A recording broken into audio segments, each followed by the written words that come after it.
संहत से गुण होते हैं कि संहत से गुण जाए, पाके संगत घास फास मिश्री सब एके भाव बिकाए।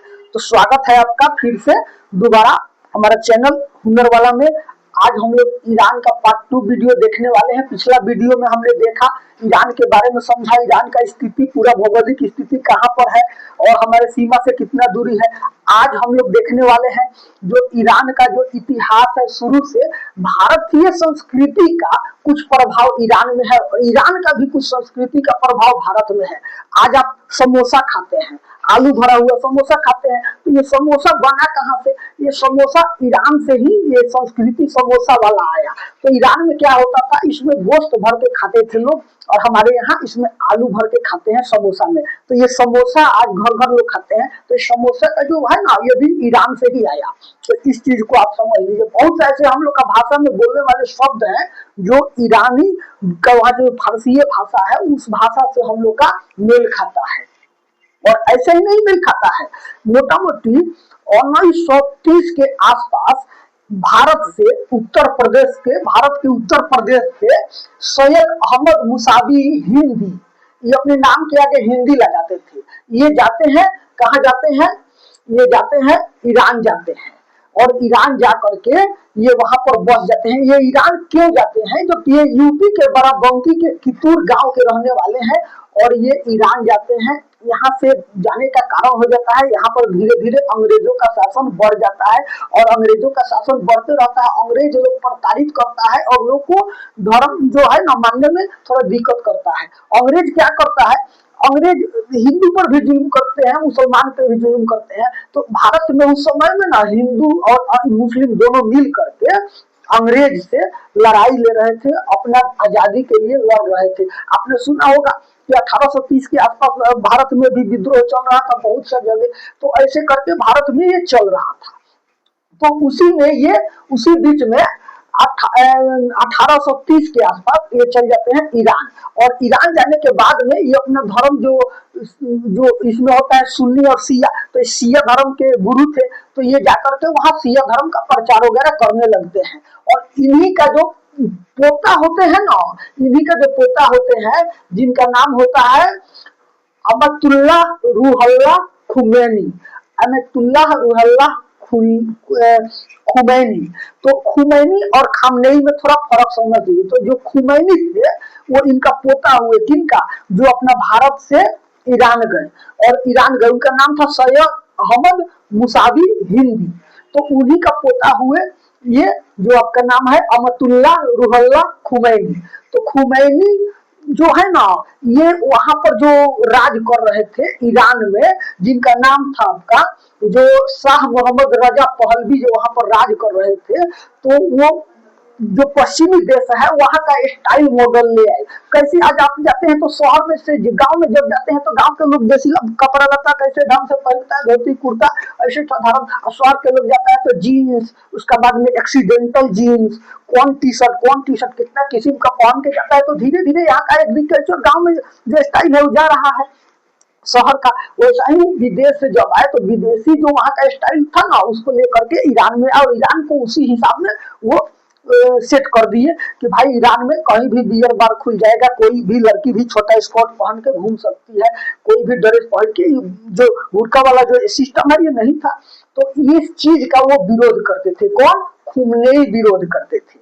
और विरोध करते थे वो इस्लामिक जो एग्रीकल्चर है वहाँ का जो भाषा है उसको मैंने चाहते थे कि लागू हो। लेकिन इसके बाद में उनके ऊपर में बहुत सा मुकदमा भी हुआ शाह रजा मोहम्मद पहलवी के द्वारा और उनको विदेश भी भगाया गया। वो विदेश चले गए और उनका जो विदेश जाने से पहले ना उनका चेला ही बन गए थे।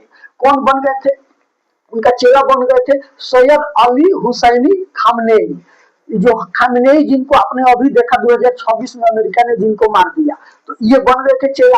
तो जब उनका जो गुरु थे ना, वो जब चले गए रूहुल्लाह खुमैनी जब चले गए विदेश, उनको बाहर निकाल दिया गया देश से। तो खामनेई जो थे ये क्या करते थे, यहाँ पर जो सरकार था उसके विरोध में वहां की जनता को भड़काते थे कि हमारे संस्कृति को कुचल रहा है और हमारे संस्कृति को ही बर्बाद करके रख देगा। इसी बीच में क्या होता है, 1971 में एक बहुत बड़ा पार्टी का आयोजन होता है ईरान में।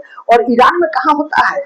मान लीजिए कि एक सुनसान जगह है, वहां पर एक आर्टिफिशियल टाइप का शहर बताया जाता है, नकली पेड़ पौधा लगाया जाता है, कुछ शहर जैसा उसको बनाने का कोशिश किया जाता है, टाउन से एक रोड बना के उसको जोड़ दिया जाता है, 50,000 के आसपास गौरैया किस्म किस्म का चिड़ै ले आके उस पेड़ पर छोड़ दिया जाता है, और पूरे दुनिया के बढ़िया बढ़िया वीआईपी सब लोग वहां पहुंचते हैं।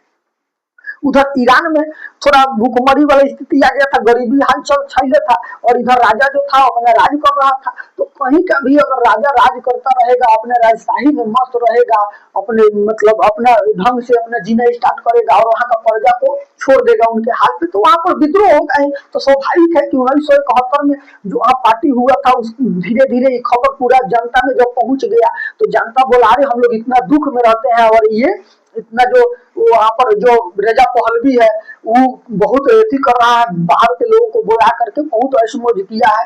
तो जाकर के वहां पर धीरे धीरे विद्रोह स्टार्ट हो गया, और विद्रोह असली रूप धरा 1978 में, विद्रोह असली रूप धरा, और 79 में जाकर के तख्ता पलट हो गया, और रेजा पहलवी को वहां से भागना पड़ा, और रेजा पहलवी को भागने के बाद में वहां पर आ जाते हैं, खुमैनी का शासन हो जाता है।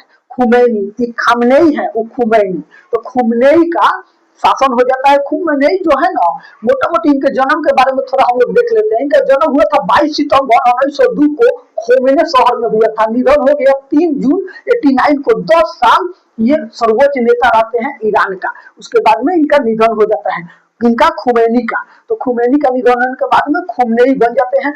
इसके पहले खुमनेई जो थे वहां के राष्ट्रपति थे, और राष्ट्रपति होने के बाद धीरे धीरे वहां का सर्वोच्च नेता बन जाते हैं, और सभी पावर को अपने हाथ में ले लेते हैं। और जो भी वहां का, जो मान लीजिए किसी पोस्ट पर कोई है और वो विद्रोह कर रहा है सरकार के विरोध, तो वो क्या करते थे, उसको कुचल देते थे। ऐसा नहीं 36 वर्ष तक इन्होंने राज किया खुमैनी साहब, तो ये ऐसा नहीं है कि ये 36 वर्ष तक वहां पर ईरान में एक भी विद्रोह नहीं हुआ। विद्रोह तो हुआ, लेकिन उसको कुचल दिया गया, जिसके चलते वहां पर 36 साल तक राज किया, और इनके विचारधारा में वहां के अधिकांश लोग जुड़ गए। और जान जाइए कि अब थोड़ा सा इनका बारे में भी देख लेते हैं। इनका जो जन्म था ना, सैयद अली खुमैनी जो था, इनका जन्म 19 अप्रैल 1939 को मसद ईरान में, इनका जन्म ईरान में हुआ था। लेकिन उनका भी जन्म ईरान में हुआ था, लेकिन उनके दादाजी जो थे उत्तर प्रदेश के थे, बाराबंकी के थे, उत्तर प्रदेश के। तो देख लीजिए, भारत से भी लोग जाकर के वहां पर विचार 10 साल मोटा मोटी उन्होंने राज किया। तो 10 साल उन्होंने राज किया, 10-11 साल। तो 10-11 साल के राज में, उनके राज में जो है ना, पूरा इस्लामीकरण हो गया था ईरान का। वहां पर थोड़ा दूसरे भी धर्म का अगर कुछ लोग हैं, लेकिन वहां पर धर्म का थोड़ा सम्मान होता है, लेकिन मेन वहां जो सिया बहुमूल एरिया है ना, वो ईरान ही है। इस धरती पर सबसे सिया बहुमूल एरिया ईरान है। अब देखिए, अब अमेरिका एक और यहाँ पर चाल चल दिया कि अमेरिका से जो युद्ध हुआ ना, तो उसमें बोला कि शिया और सुन्नी में थोड़ा लफड़ा लगा, तो जैसे हिंदू मुस्लिम लोग भारत में लगा करके 2 देश बना दिया, दोनों को कमजोर कर दिया, छीट दिया, वैसा ही वहां पर शिया सुन्नी के विवाद उठा दिया। अब वहां पर क्या हुआ कि कुछ देश, इधर का जो देश है ये अरब का, ये सुन्नी बहुल देश है, तो ये देश में अपना अमेरिका जहां तहां अपना बनाया हुआ है। क्योंकि अमेरिका तो डायरेक्ट अगर आकर के इधर 14-15 घंटा लगता है, अमेरिका डायरेक्ट अगर विमान से अगर आता है ईरान पर हमला करने, तो 14-15 घंटा लगता है डायरेक्ट अगर आता है तो ये दिक्कत हो जाएगा। तो ये अपना इसके अगल बगल में सभी जगह, जो आपका यूरोप का क्षेत्र है और इधर एशिया का क्षेत्र है, इधर सभी जगह अपना कुछ बनाया हुआ है, देश बनाया हुआ है, जहां पर अमेरिका अपना थोड़ा सा सेना रख देता है और उधर का गतिविधि पर ध्यान रखता है। और यहाँ पर देख लीजिए, यहाँ पर इजराइल है, थोड़ा सा आप इसको थोड़ा समझ लीजिए, ये इजराइल हो गया। अच्छा, ये सऊदी अरब हो गया, ये यूएई हो गया, और यहाँ पर हरमुज जो स्ट्रेट है, जिसके बारे में तो अधिकार चर्चा हो रहा है, वो यहाँ पर है। ये मोटा मोटी 39 किलोमीटर इसकी चौड़ाई है, 39 से 33 किलोमीटर के बीच में इसकी चौड़ाई है। और यही से हो करके ये सभी देशों से जो ईंधन वगैरह कोई भी सामान अगर आता है, तो इधर से होके आता है, अपना भारत में भी आता है, या इधर चीन में भी जाता है, चाहे जहां भी आता है, इधर पाकिस्तान में भी होता है। तो इधर से यही एक रास्ता है, इधर से आता है। उसके बाद में देख लीजिए, यहाँ पर सूडान हो गया। आपको समझाने के लिए हम बता रहे हैं, थोड़ा इस चीज को आपको नहीं समझिएगा ना, तो ये जो युद्ध हो रहा है उसके बारे में आप नहीं समझिए कि कहाँ पर हो रहा है और किस क्षेत्र में हो रहा है। अच्छा, ये इधर यूरोप का देश हो गया, इधर एशिया का देश हो गया, और ये हो गया अमेरिका का इधर का हो गया, ये यूएस हो गया, ये उत्तरी अंटार्कटिक हो गया, और ये जो है ये ग्रीन लाइन हो गया। ये ग्रीन लाइन को लेने के लिए भी अमेरिका बेचैन है, इसको भी अपने कब्जा में लेगा। ये आपका देख लीजिए, ये दक्षिण अफ्रीका का देश हो गया, दक्षिण अमेरिका का। ये वेनेजुएला है, जहाँ के राष्ट्रपति को कुछ दिन पहले अमेरिका यहाँ से उठा लिया था। तो ये देख लीजिए, अमेरिका का तो दादागिरी इधर चलता है अगल बगल में, लेकिन उसका दादागिरी इधर भी चलता है। और क्यों चलता है? क्योंकि इधर का कुछ देश है जो उससे जुड़े हुए हैं, चाहे वो आर्थिक स्थिति हो या भय की भी कह सकते हैं, जिसके कारण अब बहुत सा ऐसा टेक्निकली चीज है जो अमेरिका देता है। एक समय था कि अमेरिका भी ना ईरान का पकिया दोस्त था। कब था? जब ये शाह रजा पहलवी थे ना, तब दोस्त था। तो क्या करता था, इसको ईरान को परमाणु बम बनाने के लिए उकसाया था अमेरिका ही कि हम टेक्निक, आपको टेक्निक देंगे, आप बनाइएगा और अपना परमाणु बम बनाइएगा। तभी से ईरान को जीत है। लेकिन ईरान भीतरे भीतरे परमाणु बम बना लिया है कि नहीं, इसका भी कोई ठीक नहीं। आज देखिए, अमेरिका के लिए गर्दन का हड्डी बना हुआ है पाकिस्तान का। है बना हुआ है कि पाकिस्तान के पास परमाणु बम है 170 172 73 को परमाणु बम है, मैंने हिसाब के अनुसार 172 73 को परमाणु बम है। और ये सब जो देश है, ये सब देश जो ईरान वगैरह हो गया, इसका बॉर्डर सीमा है, और ये अपने टेक्निकल इसको बेच देगा। अगर टेक्निक बेच देगा तो ईरान भी बनाते, चाहे बेच दिया होगा, कोई गारंटी भी नहीं है अमेरिका का, पाकिस्तान का, तो बेच दिया होगा तो ये बन गया होगा। या इसका जो परमाणु बम है पाकिस्तान का, तो इसको ना ये कोई भी देश ले भी खरीद भी सकता है या खरीद भी लिया होगा, इसका कोई गारंटी नहीं ले सकता है। पाकिस्तान कभी कहता है हम ईरान के साथ है, पाकिस्तान कभी कहता है हम अमेरिका के साथ है। तो इसका ये हालचाल है। अच्छा, कुछ दिन पहले आपने देखा होगा कि अफगानिस्तान भी पाकिस्तान पर हमला किया हुआ है। उधर जब अफगानिस्तान में तालिबान लोग जब हमला किए, तो सबसे ज्यादा खुश कौन हुआ था? पाकिस्तान। पाकिस्तान में फटाका फूटा था। अब वही जो तालिबान जो अफगानिस्तान पर शासन करते हैं, अब वो पाकिस्तान के ऊपर हमला कर रहे हैं। तो पाकिस्तान छटपटाया हुआ है। तो आपने इधर का स्थिति देख लिया। अब ईरान और इजराइल का थोड़ा सा देख लेते हैं। ईरान से इजराइल का दूरी ना मोटा मोटी 2100 किलोमीटर है। ईरान से इजराइल का दूरी 2100 किलोमीटर के आसपास है, जबकि अमेरिका का दूरी जो है ना 11,500 किलोमीटर है। तो अमेरिका तक तो डायरेक्ट ईरान हमला नहीं कर सकता है, क्योंकि 11,500 किलोमीटर तक जाने वाला कोई भी इसके पास मिसाइल नहीं है ईरान के पास। लेकिन इजराइल को तो खत्म कर सकता है। लेकिन इजराइल भी अपने जिद पर अड़ा हुआ है। इजराइल के पास भी इधर से अमेरिका से बहुत सा सपोर्ट आता है। ऐसा ऐसा टेक्निकली चीज अमेरिका लगाया हुआ है कि ईरान से जो हमला होता है उसको ऊपर हवा में ही नष्ट कर देता है। इजराइल इजराइल बहुत आगे है अपना मतलब एथी में। उसके बाद में देख लीजिए, ईरान के पास कुछ ऐसा मिसाइल है जिसके बारे में हम आपको बता देते हैं। ईरान के पास सबसे पहले जो है ना, जो खुर्म शहर है, ये बैलिस्टिक मिसाइल है। ये 2000 किलोमीटर से 3000 किलोमीटर तक ये मार करता है, बैलिस्टिक मिसाइल। उसके बाद में इसमें जो है सेजिल है, सेजिल है जो 2000 किलोमीटर तक मार करता है। उसके बाद में वो इसमें ठोस ईंधन ईंधन रहता है, और ट्रैक करना जो सेजिल मिसाइल है उसको नामुमकिन है, उसको ट्रैक नहीं कर पाइएगा उतना, वो अपना रूट बदलते रहता है। तो ये आप देख लिया। उसके बाद में फतह है जो 1400 किलोमीटर तक दूर मार करता है।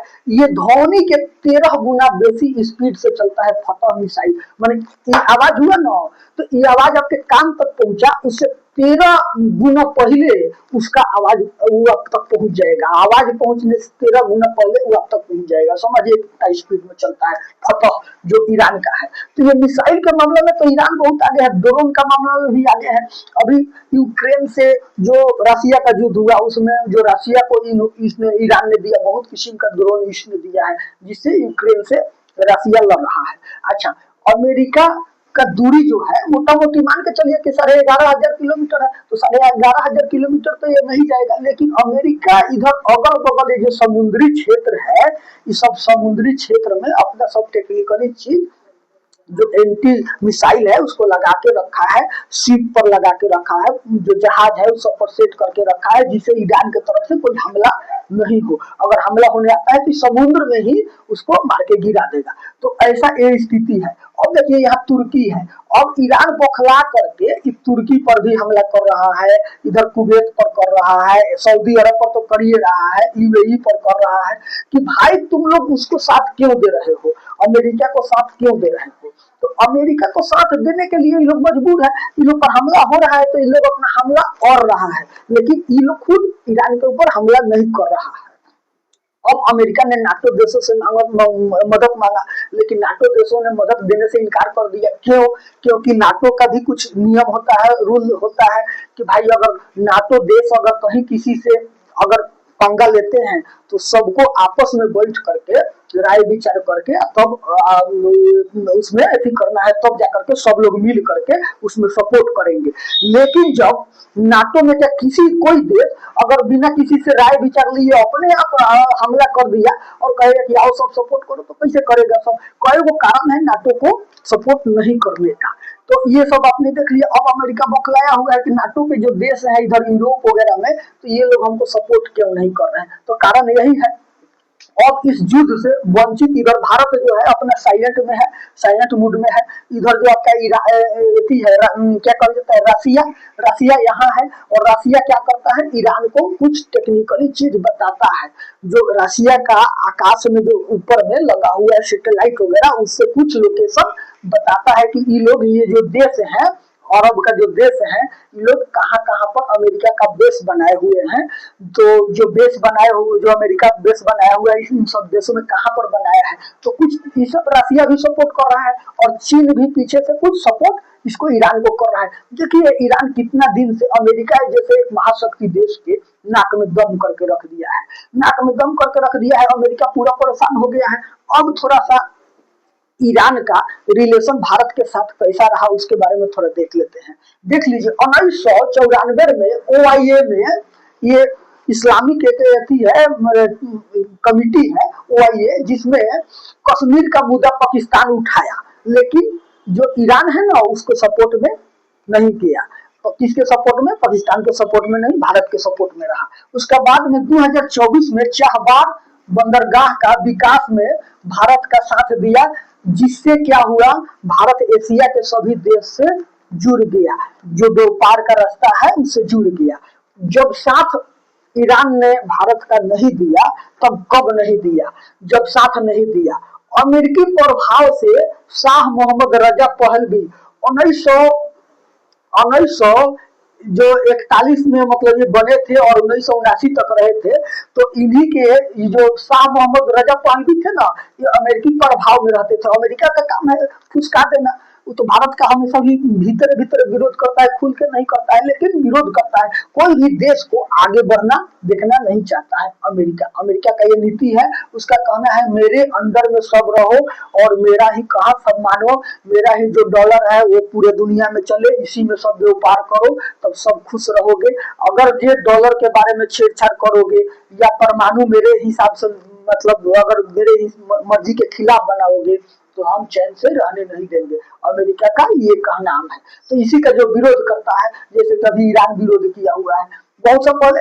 तो अब ये थोड़ा सा देख लीजिए। तो 1965 और 1971 का जो पाकिस्तान से युद्ध हुआ था ना, तो उसमें क्या हुआ था ना, ये जो ईरान था ना, ये पाकिस्तान का साथ दे रहा था। क्यों दे रहा था? क्योंकि वहां पर ये शाह मोहम्मद रजा पहलवी वहां के शासक था और वो अमेरिका के चंगुल में था, अमेरिका उसको सिखा रहा था। तो बहुत सा सुने होंगे आप, बहुत सा औजार ईरान ने पाकिस्तान को दिया था भारत से लड़ने के लिए। लेकिन जब से ये आपका आ गए सैयद अली हुसैन खामनेई आ गए, खामनेई जब से आए तब से भारत का जो रिलेशन है ईरान के साथ बढ़िया रहा है और अभी भी बढ़िया है। और उनके मारे जाने के बाद में उनका जो बेटा आया है, तो मुमताज क्या नाम है उनका, वो भी बढ़िया ही रिलेशन है। अब भारत यही चाहता है कि इधर शांति बना रहे, लेकिन शांति बनाने के लिए एक और चीज है, आपको स्वयं मजबूत होना होगा। अगर आप मजबूत नहीं होएगा ना, तो शांति नहीं बनेगा। देखिएगा घर का गर्जीवन अगर कमजोर हो जाता है ना, तो घर में सब लोग बेफाक हो जाते हैं, कोई किधर कहीं चला जाता है। कोई कंपनी का अगर मान लीजिए कि मालिक जो है वो कमजोर हो जाता है, लूज पुज हो जाता है, तो उसका सब स्टाफ जो है ना बेफाक हो जाते हैं। तो ऐसा ही करके छोटा सा एग्जाम्पल हमने दिया, ऐसा ही करके मान के चलिए कि ये सब जो है ना, ये अभी देखिए इसका वर्चस्व की लड़ाई इधर अलग चल रहा है। ईरान अपना अस्तित्व के लिए लड़ रहा है, इजराइल चाह रहा है कि हम ऐसा कर दें कि केवल परमाणु बम मेरे पास रहे, इधर के किसी भी देश के पास परमाणु हथियार नहीं रहे। कहे कि परमाणु हथियार रहेगा तो अधिकांश समय क्या होता है, इजराइल है ना, इसको ईरान जो है, ईरान में मान लीजिए हिजबुल्ला जो इधर का हो गए, इस सब देश में जो अगल बगल में जो बसे हुए हैं, तो इधर में बहुत सारे ऐसे संगठन है जिसको हुती विद्रोही, हिजबुल्ला, उसके बाद में हमास, इस सबको ईरान ने ही शुरू में इसको तैयार किया था। किस लिए कि आप इसको आगे करके अगर इजराइल वगैरह से युद्ध होगा तो इसको आगे भड़का देता था और ये लोग परेशान करते थे इजराइल को। तो अभी तो ये ईरान भी, इजराइल भी इन सब के ऊपर भिड़ा हुआ है और इन सब के ऊपर में अटैक कर रहा है, हिजबुल्ला के ऊपर कर रहा है, हुती विद्रोही के ऊपर कर रहा है, हमास के ऊपर कर रहा है, ऐसे करके सीरिया में जो विद्रोही है उनके ऊपर कर रहा है। तो ऐसे करके तो ये कर रहा है। अमेरिका का एक मान के चलिए कि ठेहा इधर इधर आपका इजराइल है, और इजराइल एक मेन ठेहा है अमेरिका का। अमेरिका वही करेगा जो इजराइल कहेगा, और इजराइल वही करेगा जो अमेरिका चाहेगा। तो अगर ये वीडियो आपको अच्छा लगा होगा तो कमेंट करिएगा, फिर ऐसा ही वीडियो लेके आते हैं। तब तक के लिए नमस्कार।